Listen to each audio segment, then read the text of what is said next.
What's up guys, Emery here with BOA, and I just want to make a quick video talking about how to use it if you are receiving the text or the emails.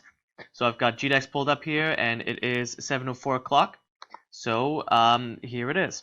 So I'm going to open up the email in the BOA report. If you're getting the emails, you'll see each coin will have a little section describing the results, and if you're trying to make just a quick decision, all you want to focus on is the TLDR section. So for Bitcoin, it says TLDR buy, and it has a number in parentheses, and that number is what I call the profit constant or the movement constant, which basically just describes BOA's prediction for if you took this trade 100 times, how much would your capital grow or shrink. So today's pattern is dependent, stationary, blah blah blah, and BOA predicts that there's a 63% chance it'll go up and 36% chance it'll go down, and then the up move it predicts to be 2.1% and the down move it predicts to be 1.7%. So it then just does very simple math to predict where your capital might be if you took this trade 100 times. So for today's Bitcoin pattern, BOA predicts that you would double your capital if you took this trade 100 times. So for Ethereum, today's trade is really good. Ethereum has a very high movement constant today. Litecoin is a sell. The prediction is not that great. It is more likely to go up according to BOA, but if it goes up, it'll only go up 2.6%, and if it goes down, it'll go down 3.6%. Bitcoin Cash is not stationary. That means that the time series doesn't lend itself well to predictions using the BOA model, which means you can just disregard Bitcoin Cash. So since today's move is Ethereum, I'm just going to move all my Bitcoin into Ethereum. So here we are. I'm going to go to Ethereum Bitcoin. And first I have to bring in my stuff from my Coinbase wallet. I like to store my things in my Coinbase wallet. Okay, here we go. 8, 5, 6, 3, 2, 7, 5. Deposit those funds. They should be there. Boom. Here we go. Back to the trade view. And since I'm buying Ethereum with Bitcoin, what I'm going to do, and this is the part that I really want to share, is this very quick process.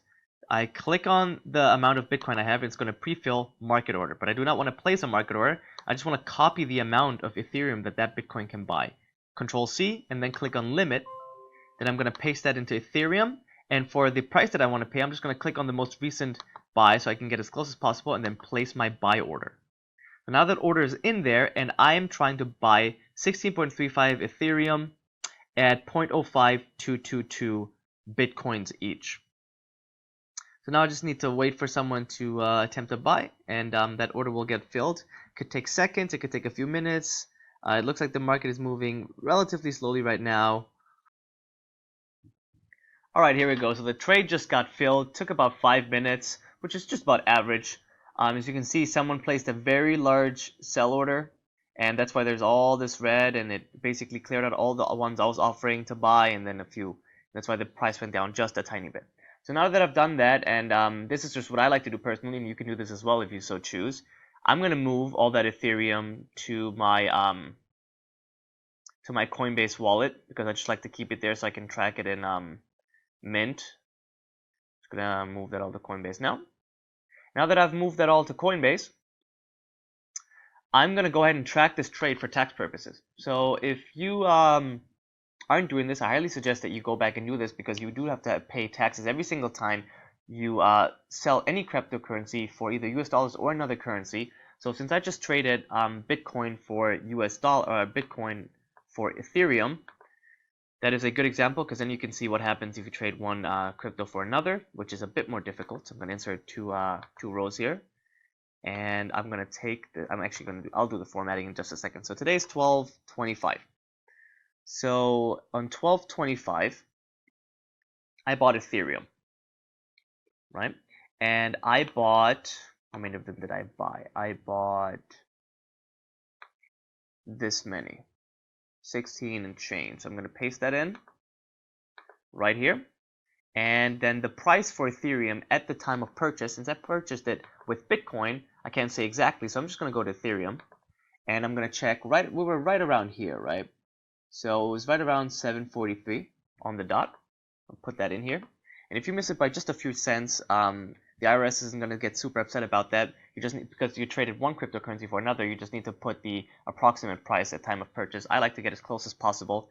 Just try to be honest. I do not mind paying taxes. It's part of living in a civilized society, so that's no problem for me. So I'm going to copy this field right here and paste that in, and what that's just going to do is it's going to multiply the amount of cryptocurrency I bought with the price, and I didn't pay any fees because I bought it on GDAX, not Coinbase. That's why I have fees right here. And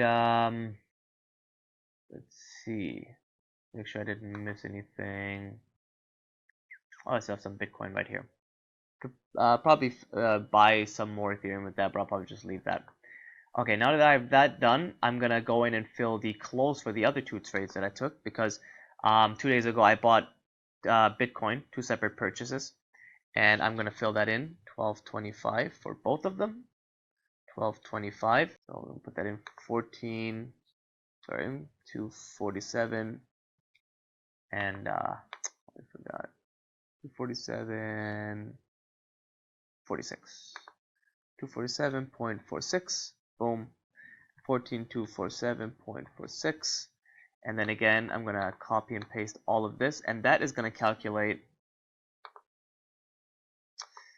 profit, or how much I got paid for it. And since the price of Bitcoin went down a little bit from when I bought it 2 days ago, I made some losses, and oops, that will be calculated in. So my total profits are down a little bit. The amount of tax I owe is down a little bit, but that is fine. You have, as you can see, winning trades and losing trades. That is no problem at all.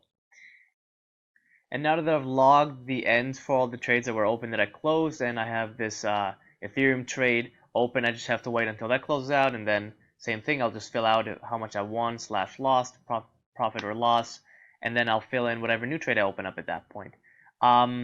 If you want access to this Google Sheet, I will put a copy in the description. Just open it up, make a copy for yourself, and it's pretty self-explanatory. As always, quick disclaimer, I am not a financial professional. I'm not a financial advisor. Please consult a professional before you make any trading or investing decisions. I am not liable for anything that you do with your money, and please be safe. Full disclaimer will be in the description below, as always. If you're interested in using Crypto BOA, there's a free beta, no strings attached, no credit cards, nothing. Just go to cryptoboa.io, and I really hope that this was useful.